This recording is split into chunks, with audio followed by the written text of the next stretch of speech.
verificar la interpretación de esta norma internacional ISO 45001 en su versión 2018, esta vez con el apartado número 8, operación. La norma refiere, que es una de las cláusulas más extensas, debo de citarlo, 8.1, planificación y controles operacionales.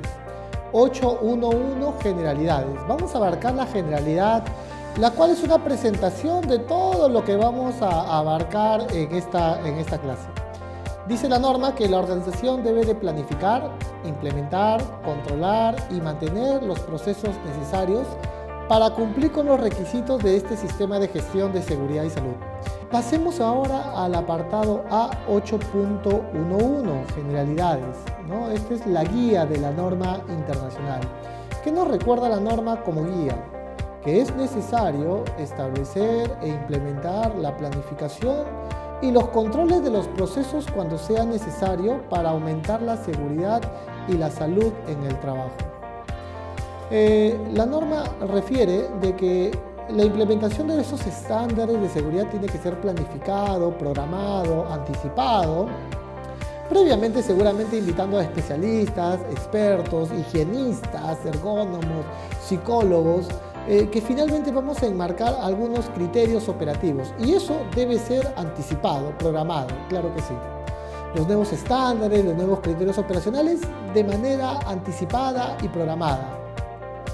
La norma también nos recuerda que debemos estar orientados a eliminar los peligros o, si eso no es factible, reduciendo los riesgos para la seguridad y salud a niveles tan bajos como sea razonablemente viable para las áreas de seguridad y actividades operacionales. La norma, en concordancia con su política que habíamos visto en 5.2, que ya habías enmarcado al menos un compromiso de orientarte a eliminar los peligros y a reducir y controlar los riesgos, ¿no es cierto? Eso que se había enmarcado como política, tu 8.1 debería de obedecer a dar cumplimiento. En ese sentido, si es que no pudieras eliminarlo, lo que vas a establecer es una jerarquía de controles que permita, a nivel operativo, considerando tu nivel económico, financiero, político, a nivel operativo tal vez, reducirlo a un nivel que sea aceptable, ¿no? Tú ante el riesgo decidirás si es un nivel apropiado o no va a ser un nivel apropiado.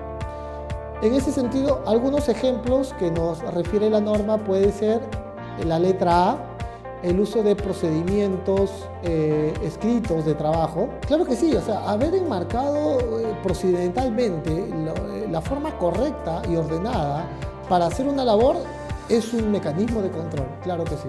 Muy bien, entonces habíamos declarado que como ejemplos de los controles operacionales era la letra A.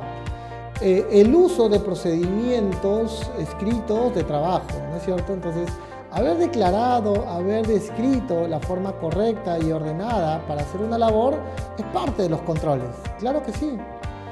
La letra B, asegurarse de la competencia de los trabajadores. No todo tiene que estar escrito. Debido al tecnicismo, debido de repente a la competencia ya adquirida, las habilidades, destrezas, debido a la experiencia que tiene el trabajador en hacer una labor, garantiza un nivel de control operativo. O sea, la verdad que para escalar o ascender a altura, hemos traído a un especialista. Por los años que tiene, él no necesita un procedimiento de trabajo, pudiera ser. Letra C. Establecer programas de inspección y o mantenimiento preventivos, predictivos. Haber declarado una frecuencia de mantenimiento cada 5.000 horas, cada 3 meses, 4 meses, hacerlo mensual, trimestral, entre otros, declara de que ese es un mecanismo de haber establecido un criterio operativo. Haber definido una frecuencia de inspecciones diarias, semanales, mensuales, trimestrales, que participe ahí de repente la gerencia, superintendencia, entre otros, es una forma de haber declarado un criterio operativo. Letra D. Las especificaciones para las compras de bienes y servicios. Entonces, haber declarado qué cosas se va a comprar en materia de seguridad y salud, cumpliendo criterios ergonómicos, por supuesto, cuando hemos declarado que vamos a comprar extintores de procedencia americana, con certificación UL, FM, que debería tener un fosfato de potasio, ¿no es cierto?, con una capacidad de rating de ABC, estoy diciendo cualquier término. Haber dicho eso es un criterio operativo para compras. Haber declarado de que vamos a usar herramientas percutoras que van a tener atenuadores de vibración, que vamos a usar equipos con una antigüedad no más de 5 años. O sea, después de 5 años, José, ¿sabes qué? O 10 años, el montacargas se va a cambiar. Muy al margen de que tenga mantenimiento. O sea, no trabajamos con maquinarias antiguas.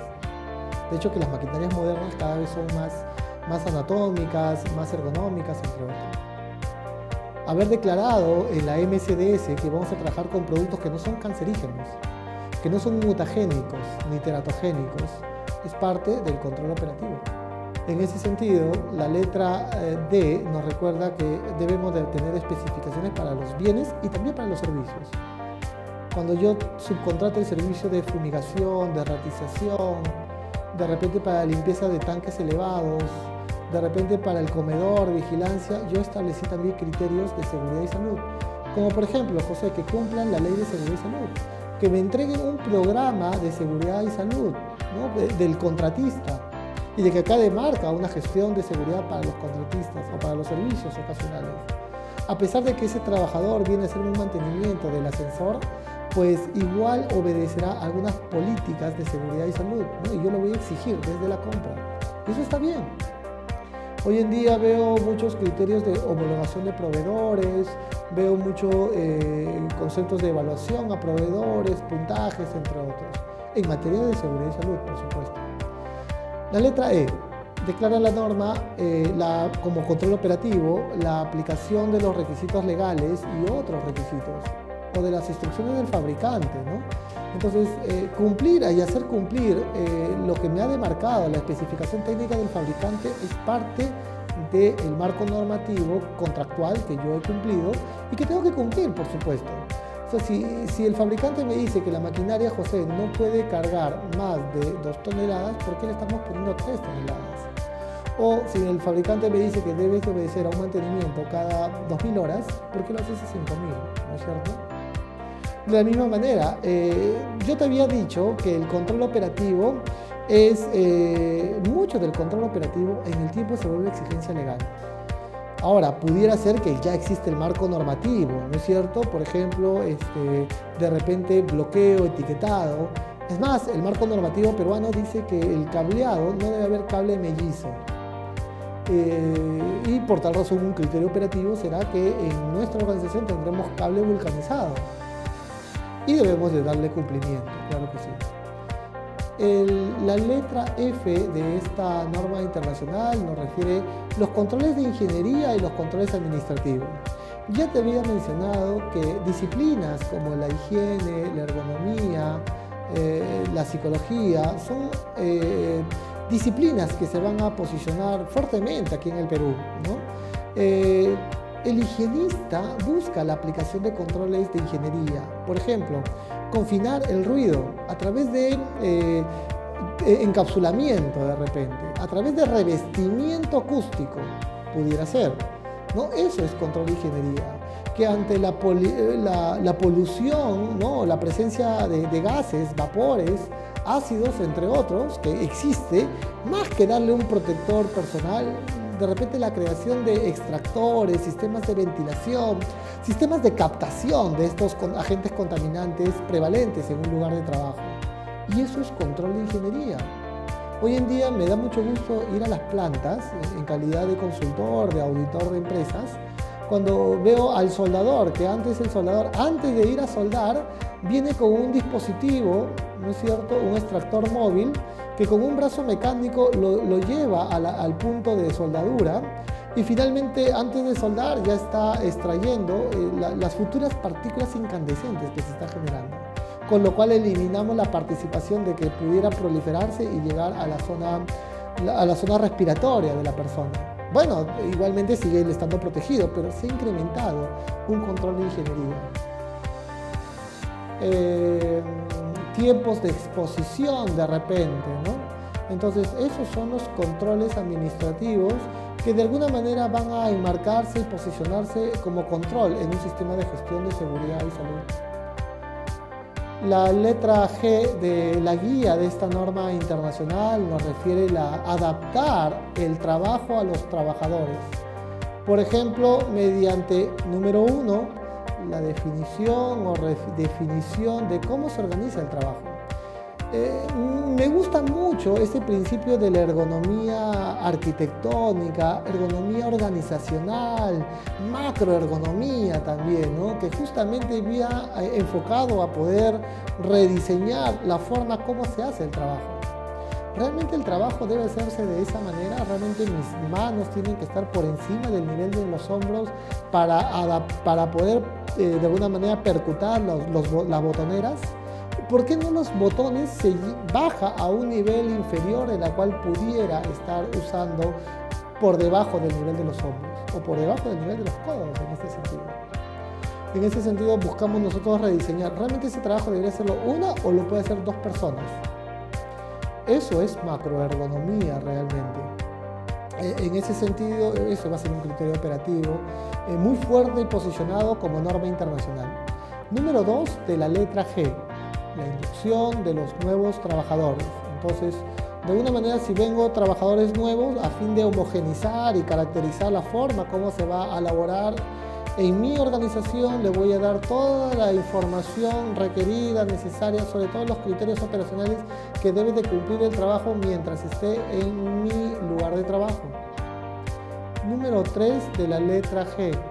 La definición, la redefinición de procesos y ambientes de trabajo. Entonces, hay un principio universal acá. Hay un principio que dice que siempre hay una mejor manera de hacer las cosas. O sea, siempre la ha habido y siempre la va a haber. En ese sentido, yo les diría de que el higienista, el ergónomo, tiende a redefinir, ¿no? La forma como se da el trabajo. Por ejemplo, recuerdo mucho una experiencia en la cual uno tenía que ir a recoger la cosecha finalmente, ¿no? Para recoger la cosecha uno se agacha y finalmente se siente afectado a la zona lumbar. Y lo que se hizo en aquel año fue rediseñar la forma de agacharse. La gran pregunta es, ¿se tiene que agachar para recoger la cosecha? ¿No habrá otra forma de poder recoger la cosecha que no sea agacharse? Y la respuesta era sí. Y se creó un vehículo, ¿no? Un auto en el cual la persona se sentaba y con los pies patinando, esa persona podía trasladarse. Y estando en posición de echado, llegaba a alcanzar la cosecha y la recogía y la ponía en el costal realmente. Es decir, se eliminó la postura de estar agachado, ¿no? Porque así se terminaba. Entonces, en la parada, en los trabajadores que tienden a cargar pesos voluminosos y pesados de por sí, se utilizan las ayudas mecánicas. Entonces, lo que buscamos es modificar los procesos y el ambiente de trabajo también, incluso los colores, ¿no? Ya de por sí los colores cálidos, los colores pueden ser cinéticos, cálidos, estimulantes, ¿no? Desestresantes, claro que sí. El color verde, ¿no? que nos acompaña, el color verde es un color que te quita, es un color referido a la esperanza, ¿no? Es un color referido a que te estimula e elimina el estrés, es lo que menciona. Colores como por ejemplo el amarillo, el naranja que nos acompaña. El color naranja, el haber repintado el ambiente de trabajo con un color naranja, el color naranja es estimulante, por ejemplo. He visto lugares de trabajo donde abusan del color negro, ¿no? Mobiliarios negros, mesa negra, pantalla de laptop negra, cortinas negras, tapizones negros, todo es negro. Y realmente el negro como que es negativo, no es estimulante de por sí y debería de cambiarse ese lugar de trabajo. Los niveles de iluminación, por ejemplo, tenemos niveles de iluminación mínimos permitidos. Tú como criterio operativo podías elevar esos niveles de iluminación, de sensación térmica, de alguna manera de velocidad del aire, entre otros. El número 4 de la letra G, ¿qué es lo de que declara? El uso de enfoques ergonómicos en el diseño de nuevos lugares de trabajo, equipos, en la modificación de lugares de trabajo y equipos. Entonces, nuevamente, ya te detalla, incluso en la guía, el término ergonómico, ¿no? Entonces, es una disciplina que va a entrar muy fuerte aquí en todas estas empresas peruanas que quieren esta norma internacional. Que, ojo, va más allá de un monitoreo, de una evaluación tipo RULA, OWA, REVA, sino lo que acá ya se quiere es tener ese enfoque de intervención, de realmente poder rediseñar, mejorar el lugar de trabajo. Muy bien, en ese sentido, la jerarquía de controles que nos recuerda la norma es letra A, eliminar el peligro, que está en concordancia con tu política, ¿no? Con 5.2, en la cual ya te marcaba ese compromiso. Letra B, sustituir con procesos operacionales, materiales o equipos menos peligrosos, claro que sí. Siempre debe estar enfocado a una estrategia que sería sustituir, cambiar. Si el proceso antes era rudimentario, hacerlo más tecnificado. Es más, conversando con un amigo mío venezolano, él me decía que había ido al Expomin del año pasado en el Jockey Plaza y él me decía de que había escuchado que una empresa había traído el concepto de soldadores, ¿no? Soldadores robotizados. Entonces, de alguna manera, oye, si es que hay las condiciones son muy adversas para el trabajador, de repente sería la opinión de un robot. He escuchado también que los montacarguistas, José, ahora ya los montacargas son robotizados también. José, ¿sabes qué? Para una fundición, para que ya el trabajador no se exponga a las altas temperaturas, ahora hay un brazo biomecánico que finalmente ingresa y alimenta la fundidora. En ese sentido, sustituyen algunos procesos, materiales, equipos que sean menos peligrosos, menos aversivos de alguna manera al trabajador. Lo cambiaron, ¿no? Control de ingeniería. El control de ingeniería está abarcado en que ya no se va a modificar, sino ese proceso no se modifica, sino se va de alguna manera a incorporar algún elemento. En ese sentido, guardas de seguridad sería un elemento de control de ingeniería, sistemas de ventilación, sistemas de iluminación, sistemas de refrigeración. Y lo que me agrada mucho es que, incluso ya lo habíamos visto en la guía, era la reorganización del trabajo. Entonces, rediseñar el trabajo es parte, la ergonomía arquitectónica es parte de un control de ingeniería, por supuesto. De hecho, que la ergonomía se llama así, la ingeniería humana. La higiene ocupacional, sin duda, es parte del control de la ingeniería. Haber enmarcado y determinado niveles de caudales, de ventilación, entre otros, es parte del control de ingeniería. Letra D, controles administrativos, y que acá sí se precisa, incluyendo la formación, que ya la habíamos visto en 7.2, ¿no es cierto? Que la formación de cómo hacer su trabajo, porque ese trabajo es un puesto crítico, es un mecanismo de control. Letra E, utilizar equipos de protección personal adecuados. En ese sentido, los equipos de protección tienen que ser propicios para la labor, deben ser eficaces. ¿Y esto por qué? Porque debería de cumplir especificaciones técnicas. O sea, el casco, ¿qué limitaciones tiene? El respirador, que es para polvo, no te va a proteger contra gases o contra vapores. El guante para exposición de riesgo eléctrico, el guante de cuero, ¿no es cierto? El guante de Gebe no es un guante apropiado para labores de ácidos o para labores energizadas.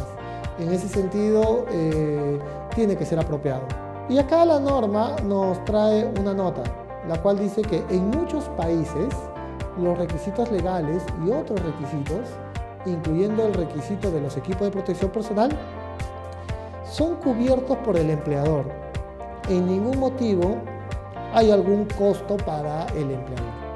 En la guía A812, eliminar peligros y reducir riesgos para la seguridad y salud, nos declara que la jerarquía de los controles pretende proporcionar un enfoque sistemático para aumentar la seguridad y salud en el trabajo, eliminando los peligros y reducir o controlar los riesgos para la seguridad y salud. Cada control se considera menos eficaz que el anterior a él. Es cierto, ¿no? Hay una pirámide de jerarquía de control en la cual la eliminación es el más efectivo.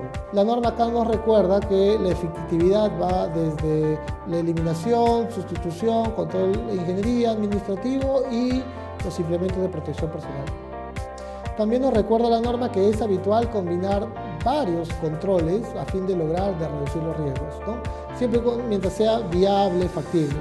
A veces hay que combinar los implementos de protección con control de ingeniería, como por ejemplo la llegada de este extractor, EPPs y la formación, señalización, rotulación podría ser. Entonces vamos combinando esos niveles de controles. Pasamos al apartado 8.1.3, gestión de cambio. ¿Qué dice la norma en gestión de cambio? Nos dice que la organización debe establecer procesos para la implementación y el control de los cambios planificados, tanto temporales como permanentes que pueden impactar en el sistema de gestión de seguridad y salud. Letra A dice que con la incorporación de nuevos productos, nuevos servicios, nuevos procesos, cambios que le hayas incluido, por ejemplo, la ubicación del lugar de trabajo. Si antes estabas en el primer piso, ahora estás en el quinto piso. La reorganización del trabajo, José, vamos a incorporar acá a un robot. José, las condiciones de trabajo, ya no se va a trabajar solo de día, sino también de madrugada. El estado de los equipos, la fuerza de trabajo, si lo hemos tecnificado, debería eso no hacerse de manera inopinada, intempestiva, sino debería ser planificada, totalmente anticipada para conocer los cambios.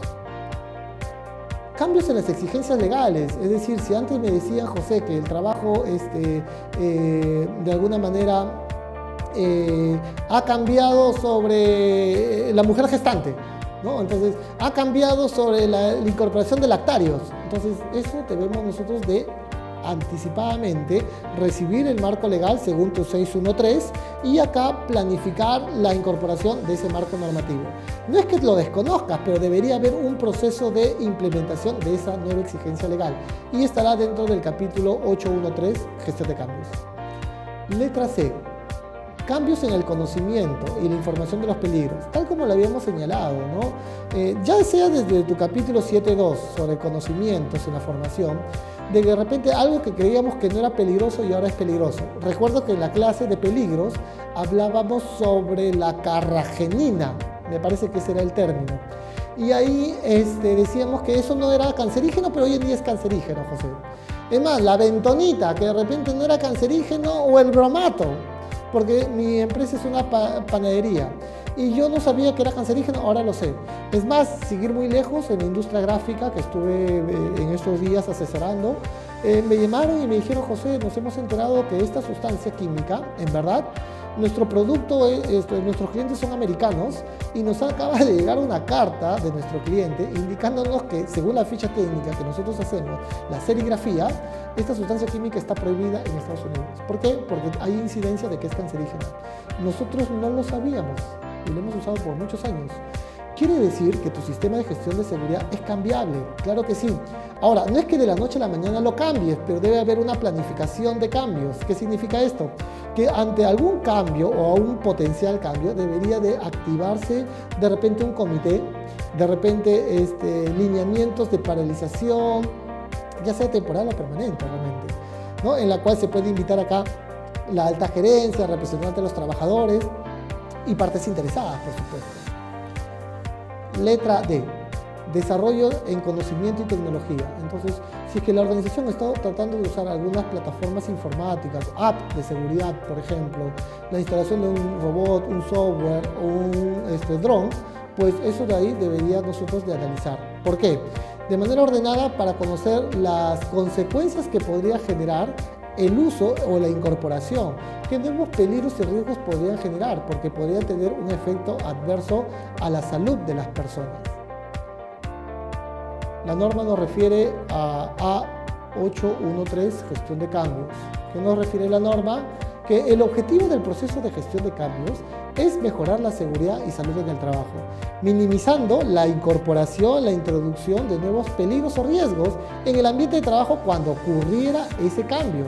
Por ejemplo, las nuevas prácticas, las nuevas materias primas, nuevo personal, nuevas tecnologías, porque lo que queremos es llevarlo de manera más ordenada. Eso es la gestión de cambios. Independientemente de la naturaleza a un cambio esperado, la organización puede utilizar metodologías apropiadas, por ejemplo, revisiones, de repente proyecciones, ¿no? Para poder evaluar la incorporación de ese cambio a través de la identificación de peligros, a través de la evaluación de riesgos y oportunidades asociados para ese cambio. Lo que buscamos es que ese cambio no perjudique el buen desempeño de tu sistema de gestión de seguridad y salud en el trabajo.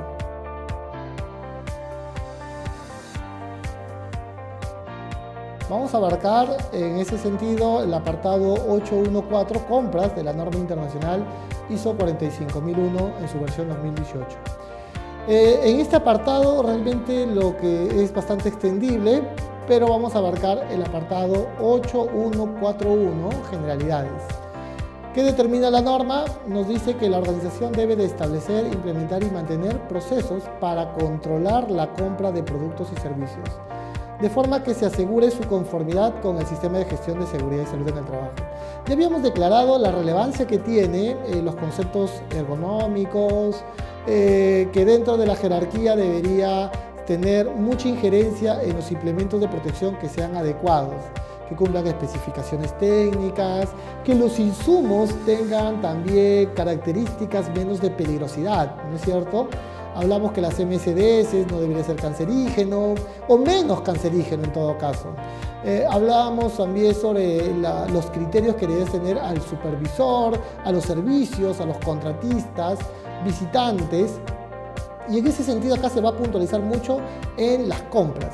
Usualmente esta cláusula depende mucho del departamento de logística y de compras propiamente, ¿no?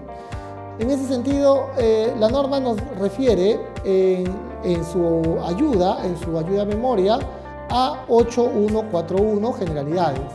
Dice que los procesos de compras deberían utilizarse para determinar, evaluar y eliminar los peligros y riesgos al sistema de gestión de seguridad y salud asociados. Por ejemplo, productos, sustancias, materiales peligrosos, materias primas, equipos, servicios, antes de que llegue al lugar de trabajo. Previamente yo a mi proveedor le voy a exigir. ¿A través de qué? A través de un procedimiento, un protocolo de gestión de contratistas. La compra tiene especificaciones técnicas para las compras. Los equipos tienen criterios ergonómicos para el uso de los equipos. La norma nos refiere que los procesos de compras de las organizaciones deberían abordar los requisitos, incluyendo, por ejemplo, suministros, equipos, materias primas y otros bienes y servicios relacionados, comprados por la organización para hacer conformidad al sistema de gestión de seguridad y salud de la organización. Los procesos también deberían abordar cualquier necesidad para la consulta y participación. Entonces, el 8.141, la compra propiamente, debe de cumplir marcos normativos, sin lugar a duda. Debe considerar el control para los bienes, servicios, contratistas, proveedores.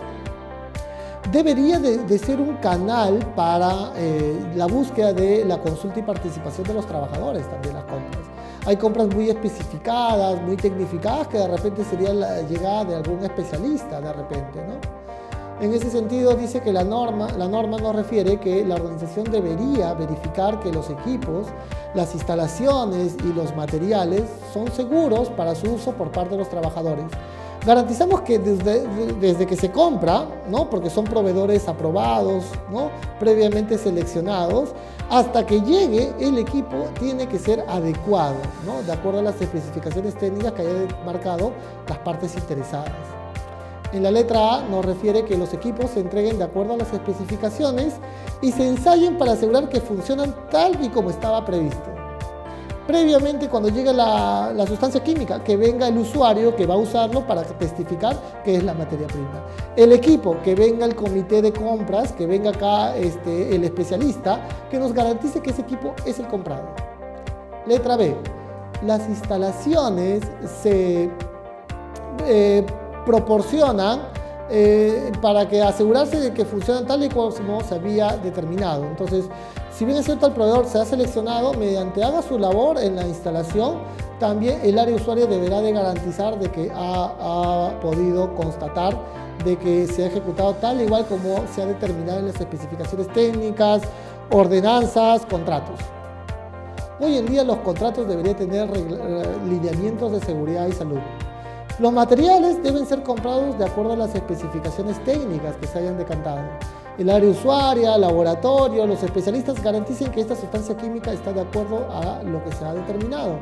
De repente que tenga este rótulo, como habíamos marcado, el rombo de seguridad, según la NFPA 704, en la cual tenga esas nomenclaturas, que si antes era 4, ahora te estoy pidiendo 2 en el rango de azul, si antes era 4 en la zona roja, hoy en día te pido que sea 2 en la zona de inflamabilidad. La letra D de esta norma internacional nos refiere que cualquier requisito de uso, precaución y otras medidas de protección se comuniquen y estén disponibles, ¿no? En ese sentido, el equipo que estoy comprando que venga con su guía de uso, la sustancia química que venga con su MSDS, que de alguna manera nos evidencie sobre las precauciones y medidas de seguridad para la compra del insumo, materia prima, herramientas, equipos, entre otros. Los proveedores que hemos adquirido sus servicios pues cumplan con nuestras políticas. Es usual que de acuerdo a mi estrategia como consultor, que se establezcan políticas de guía de seguridad para el contratista, para servicios tercerizados. Entonces, ese proveedor que va a venir a hacer fumigación y desratización un domingo, donde no trabaja nadie o está muy limitado, muy restringido, igual cumple las políticas de seguridad, las medidas de seguridad y salud en el trabajo, ¿no? Ese proveedor que viene a hacer mantenimiento del ascensor, que cumpla, porque normalmente él va a venir en un día donde no hay mucha afluencia de trabajadores, igualmente debe cumplir con estos lineamientos de seguridad y salud.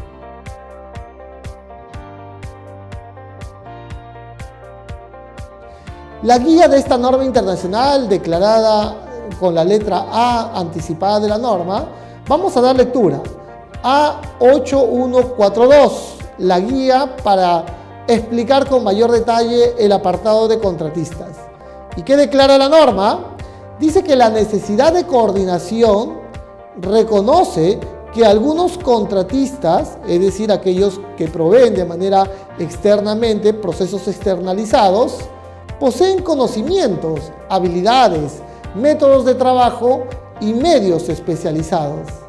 Es importante recoger y coordinar de la manera más simétrica para el sistema de gestión de seguridad y salud, en la cual nos vamos a apalancar de ese conocimiento, de esas habilidades, de esas destrezas, métodos de trabajo, porque el especialista que hace el mantenimiento del sistema eléctrico, del sistema de ventilación, de calefacción, pues son ellos. A ellos tendremos que hacer una coordinación.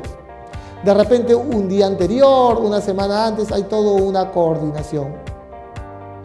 La norma internacional nos ejempliza a través de qué ejemplos pudieran decantar en las actividades y operaciones de contratistas, las cuales incluyen mantenimiento, construcción, parte de la maquila, parte de la operación, vigilancia privada, limpieza, desinfección, desratización, entre otros. Los contratistas, refiere la norma internacional, pueden ser asimismo incluso consultores o especialistas en funciones administrativas, de contabilidad, entre otras. ¡Qué interesante!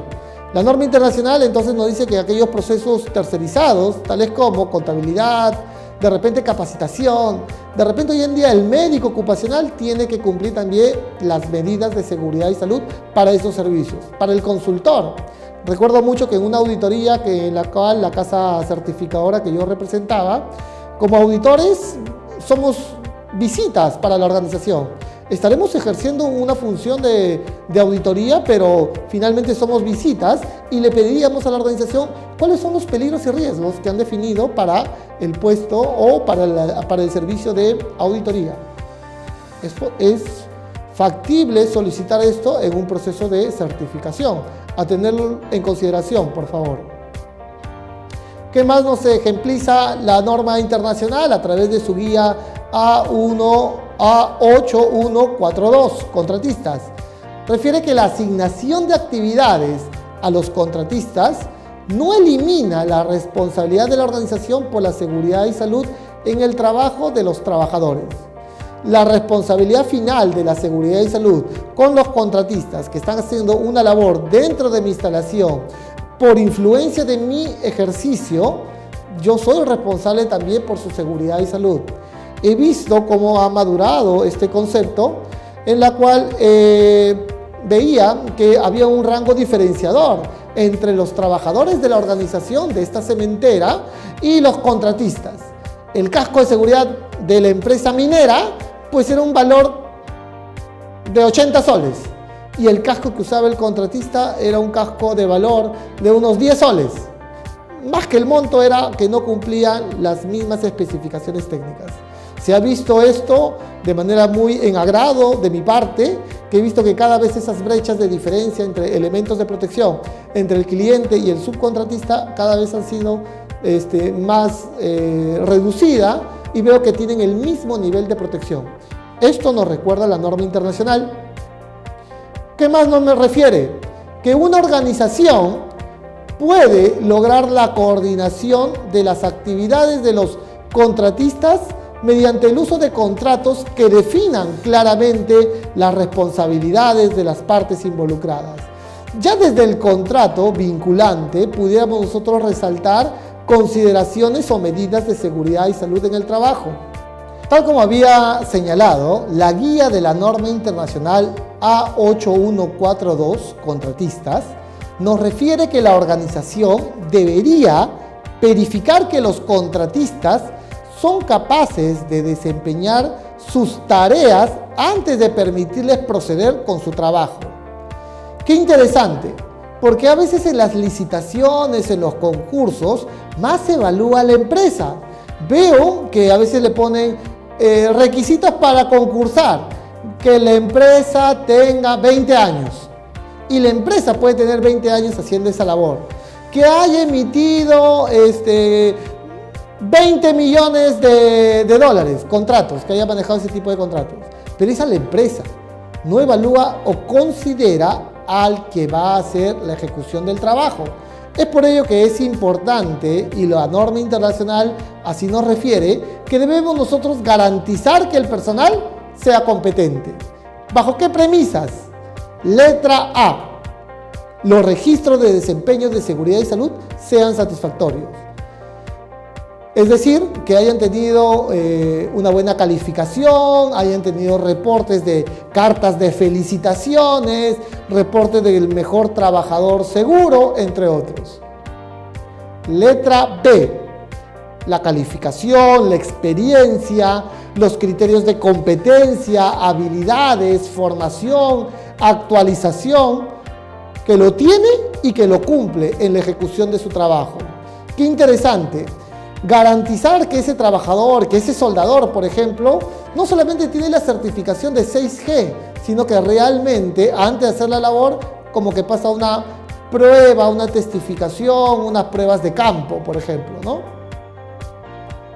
Letra C. Los recursos, los equipos y la preparación del trabajo son adecuados y están listos para ejecutar que el trabajo comience. En ese sentido, dentro de esta constatación, garanticemos que el trabajador no va a improvisar.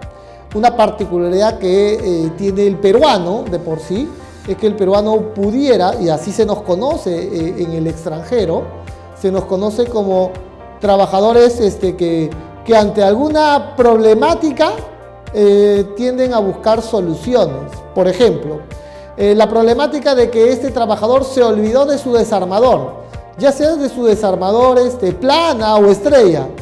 Bueno, ante esa situación, el trabajador peruano no es que va a ir a una ferretería a comprar otro desarmador plano o estrella. Él buscará alguna solución, como por ejemplo, Una moneda la utilizará como desarmador, pudiera ser. Un cuchillo lo usará como desarmador. En ese sentido, es importante garantizar en ese sentido que el contratista tiene no solo la calificación, lo sabe hacer y cuenta con los requisitos. Previamente, la evaluación histórica que tenga este contratista te ayudará a elevar el nivel de confianza en el servicio solicitado.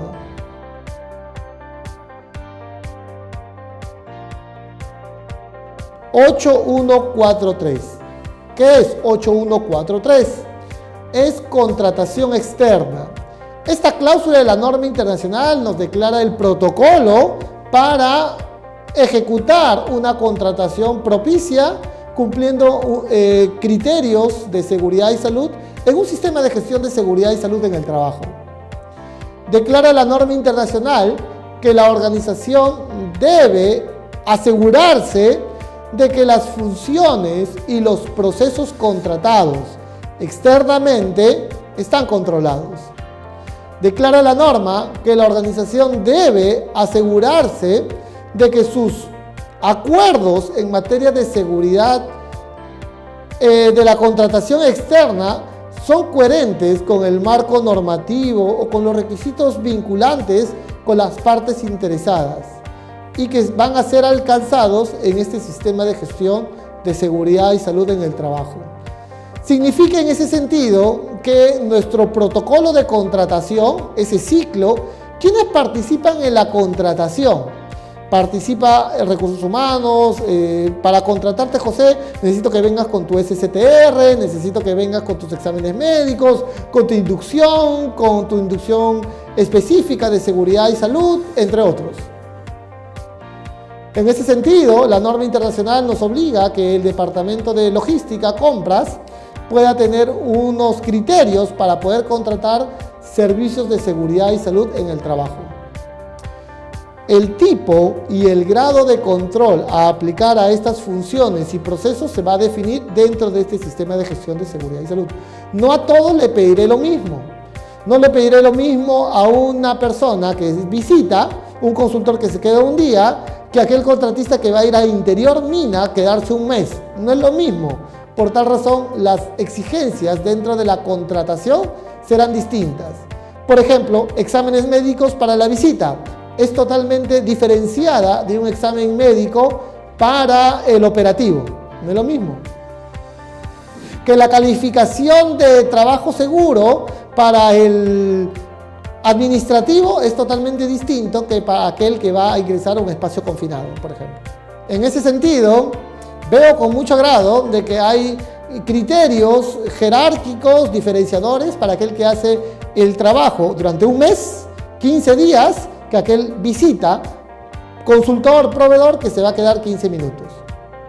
La norma nos declara una nota y dice que la coordinación con proveedores externos puede ayudar a una organización a abordar cualquier impacto que la contratación externa tenga sobre su desempeño de la seguridad y salud en el trabajo. En ese sentido, lo que busca la norma internacional es que debemos nosotros de analizar las diferentes influencias que pudiera tener un contratista cuando venga acá a la organización. Por ello es preferible tener mecanismos de exigencia durante la contratación externa para garantizar que su desempeño durante su permanencia sea segura y saludable. ¿Qué más nos refiere la norma internacional? A través de su guía anticipada como A8143, contratación externa. Cuando se contrata externamente, nos recuerda la norma, la organización necesita tener el control de los procesos y funciones contratados externamente para alcanzar los resultados previstos del sistema de gestión de seguridad y salud en el trabajo. Significa la norma que para evitar cualquier sesgo es mejor dejar claro cuáles van a ser las exigencias en materia de seguridad y salud. Es por ello que la organización debería de documentar estas exigencias durante esta contratación. La organización refiere la norma mantiene la responsabilidad de la conformidad con los requisitos de este documento en las funciones y procesos contratados externamente. Por más que yo lo he externalizado, por más que ese contratista está de repente solo en la organización, porque está trabajando un domingo, un feriado, igual debe de cumplir las medidas de seguridad. Y es por ello que yo tengo que documentar esas exigencias durante el proceso de contratación. Significa que de manera anticipada, de manera totalmente planificada, se le exigió con qué medidas de seguridad tiene que venir. Tiene que venir con un supervisor, con estos implementos de protección personal, permiso de trabajo, SCTR, inducción, exámenes médicos. Porque va a trabajar un feriado. Y a pesar que no esté el supervisor de seguridad vinculante con este contratista, finalmente se debe de garantizar su cumplimiento. El no cumplimiento del contratista ejerce responsabilidad con el solicitante del servicio. Y eso deberá estar claro durante la contratación del servicio solicitado a este tercero. ¿Qué más nos recuerda la norma internacional? Nos refiere que la organización debería establecer el grado de control sobre los procesos o las funciones contratados externamente. Ya lo habíamos declarado. No es lo mismo para una visita, para una pasantía, que para un visitante, consultor, que se va a quedar de repente 1 o 2 días, que aquel que va a ejecutar el trabajo de manera especializada. Es más, hace un trabajo de alto riesgo. Por tal razón, las medidas son distintas.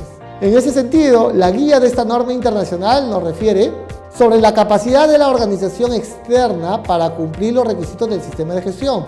Previamente yo lo he seleccionado.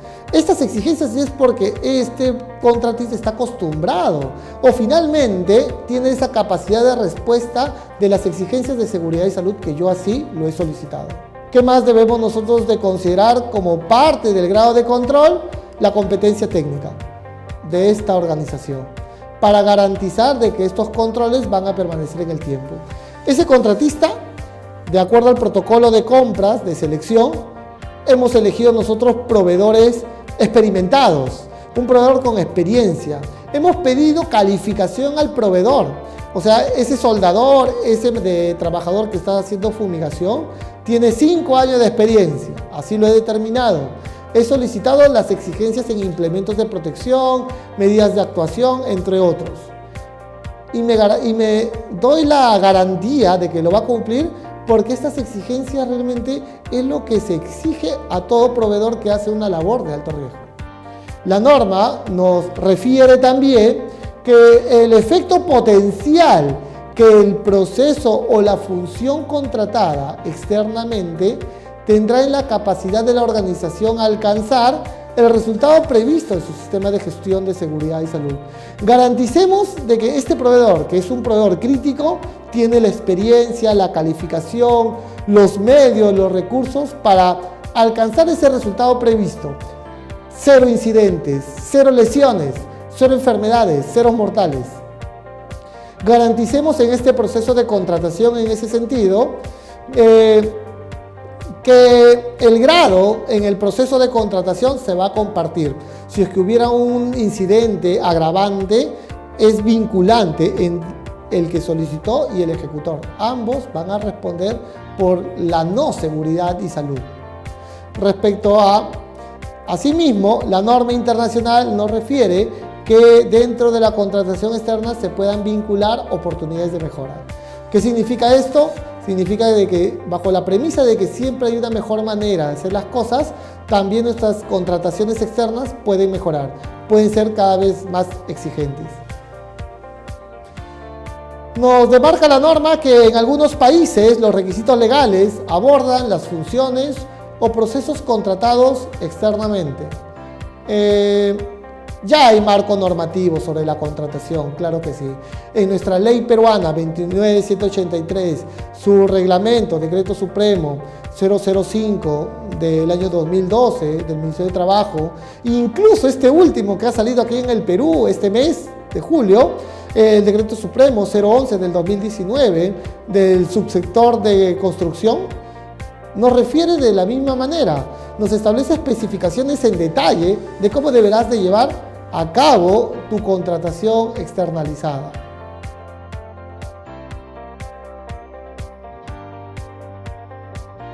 8.2. Preparación y respuesta ante emergencias.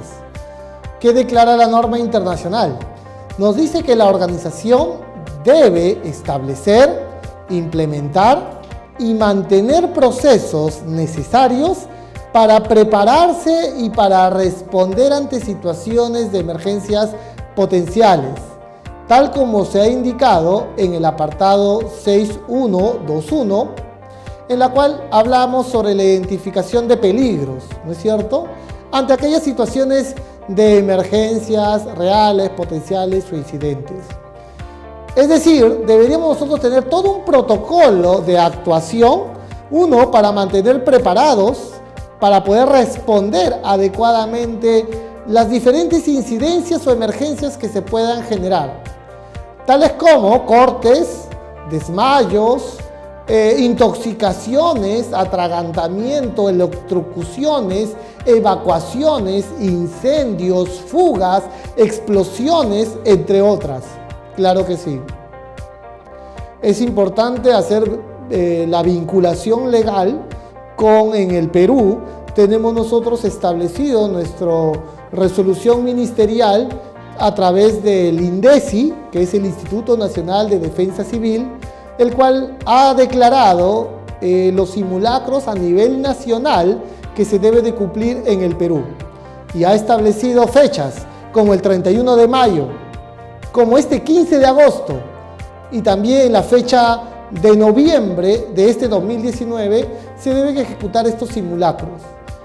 En mucho agrado, debo de citar, de que se ha visto la participación activa de los peruanos propiamente, ¿no?, en todo establecimiento, claro que sí. La norma internacional así nos refleja en la letra A que el establecimiento de una respuesta planificada a las situaciones de emergencia debe de incluir la prestación de primeros auxilios, claro que sí. Significa, por ejemplo, desde tener una brigada de atención de primeros auxilios, tener un botiquín, una camilla, ¿no? Es propio de la actuación de primeros auxilios. En ese sentido, debemos de tener de repente un lineamiento, qué hacer en caso de un atragantamiento, maniobra de Heimlich. ¿Qué hacer, por ejemplo, en caso de un corte, ¿no? ¿Cómo se limpia? ¿A qué número se tiene que llamar para activar la brigadista, por ejemplo? Esto es lo que corresponde a 8.2. Veo con mucho agrado que hay organizaciones que tienen ambulancias. Habrá que verificar desde el conductor que debe ser, o un paramédico que debe estar presente en la atención como socorrista. Todos estos lineamientos están en concordancia con 8.2. Letra B. La provisión de formación para la respuesta planificada. Hay que darle entrenamiento, porque las técnicas de atención de una respuesta ante emergencia son cambiantes. Antes se usaba el torniquete, hoy en día ya no se usa el torniquete. Para una respuesta adecuada, significa que el personal físicamente está apto realmente y la formación debe ser efectiva, porque para responder a una situación de emergencia, de derrame, de material peligroso, yo tengo que usar un traje totalmente hermético y cerrado. Y en ese momento, durante mi práctica y entrenamiento, descubro que tengo fobia o claustrofobia a tener un traje hermético. O que finalmente el colocarme este tanque que me suministra de oxígeno, descubro que es tan pesado, que pesa más de 20 kilos y que realmente inyectarme a mi peso 20 kilos adicionales no me permite, porque el desgaste físico, mental, metabólico es realmente sobredemandante y no soy apto al menos para esa ejecución de función. Por tal razón es prudente, cuando la norma internacional nos refleja, la formación pertinente, adecuada, oportuna. Letra C. Las pruebas periódicas y el ejercicio de la capacidad de respuesta planificada. Es importante que no basta con una formación teórica, sino una formación práctica, real, vivencial.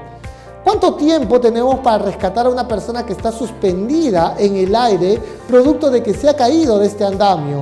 Y que gracias a Dios, por mi 8.1, estoy usando un arnés adecuado y estoy colgado como piñata. ¿En qué tiempo tengo que responder? Hay empresas que me dicen 15 minutos. Ok, mis brigadistas pueden activar, una vez que se ha activado la alarma de emergencia, ¿pueden socorrer y rescatar a la víctima en 15 minutos? Si es no, habrá que hacer pruebas periódicas. A veces es vinculante cuando uno hace un ejercicio y activa la alarma sonora y una sede no participó porque la alarma sonora no se escuchó o no se llega, la intensidad de ruido no llega a activar o a detectar por parte de estos trabajadores. Letra D de esta norma internacional. La evaluación del desempeño y, cuando sea necesario, la revisión de la respuesta planificada, incluso después de las pruebas y o después, en particular, de cuando ocurran tales emergencias. Significa que todo es cambiante. Cuando yo hago mi práctica, deberá de ser un input para poder actualizar mi plan de emergencia. Plan de emergencia 8.2. Asimismo, cuando ocurra de la vida real un derrame, un sismo, un incendio, las vivencias e incidencias de su actuación deberán ser un input para poder mejorar ese plan de emergencia. El ítem D, el ítem E de esta norma internacional, la comunicación y provisión de la información pertinente a todos los trabajadores sobre sus deberes y responsabilidades. Si yo soy brigadista de primeros auxilios, de evacuación, de emergencia, de materiales peligrosos, tengo mis responsabilidades, claro que sí. Pero si yo no lo fuera, también tengo mis funciones y responsabilidades, como por ejemplo obedecer a los brigadistas, como por ejemplo responder y actuar en caso de evacuación, cumplir mis deberes de evacuar de manera oportuna. La norma internacional nos detalla en la letra F, la comunicación de la información pertinente a los contratistas, visitantes, servicios de respuesta ante emergencia, autoridades gubernamentales, policiales, por ejemplo, los bomberos o miembros de la comunidad, serenazgo. En ese sentido, tiene que estar plasmado los canales de comunicaciones para evitar el teléfono malogrado. ¿Quién hablará con la prensa, por ejemplo, con los curiosos? Con los contratistas, con la visita. ¿Quién le guía la visita? Porque la visita no conoce la zona segura. Letra G. Tener en cuenta las necesidades y capacidades de todas las partes interesadas pertinentes, ya asegurándose que se involucran según sea apropiado en el desarrollo de la respuesta planificada. De ser prudente, debo de invitar a estas partes interesadas. ¿Quiénes? Por ejemplo, en la comunidad.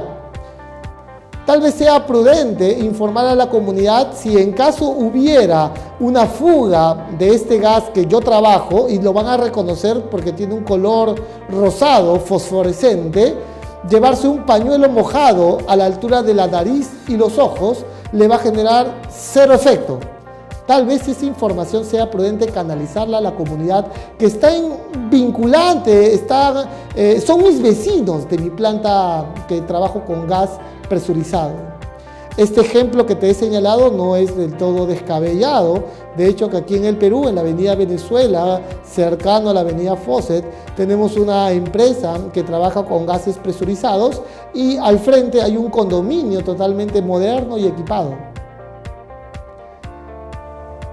¿Qué más nos recuerda la norma internacional? Que la organización debe mantener y conservar información documentada sobre los procesos y sobre los planes de respuesta ante situaciones de emergencia. Planes de emergencia debemos de tener. Llámale planes de emergencia, de contingencia, entre otros. Pero debes de tenerlo documentado. Con tu organigrama, con tus responsabilidades, teléfonos, entre otros. Tener un informe de simulacro de emergencias. Es importante señalarte que aquí en el Perú se tiene una ley nacional, supranacional, en la cual obliga que las empresas cuenten con planes de contingencia. Y así se llama, Ley de obligación de contar con planes de emergencia y contingencia, la Ley 28551, de aplicación en el Perú. La guía de esta norma internacional A8.2, preparación y respuesta ante emergencia, nos enseña que los planes de emergencia y su respuesta pueden incluir los efectos naturales, sismos, tsunami, por ejemplo, erupciones volcánicas, ¿por qué no? Incendios forestales, que no lo tenemos en el Perú realmente, pero pudiéramos tenerlo porque tenemos la Amazonía, tenemos volcanes como el Misting que podrían reactivarse. Pueden ser eventos técnicos como derrumbe, deslizamiento, voladura, que se usa mucho en la construcción y en la minería. Aquellos provocados de manera por el hombre dentro y fuera de su lugar de trabajo. Cortes, accidentes, lesiones, hay que activar nuestro plan de emergencia. Espero que esta información te haya sido valiosa. Nos vemos hasta otra oportunidad. Muchas gracias.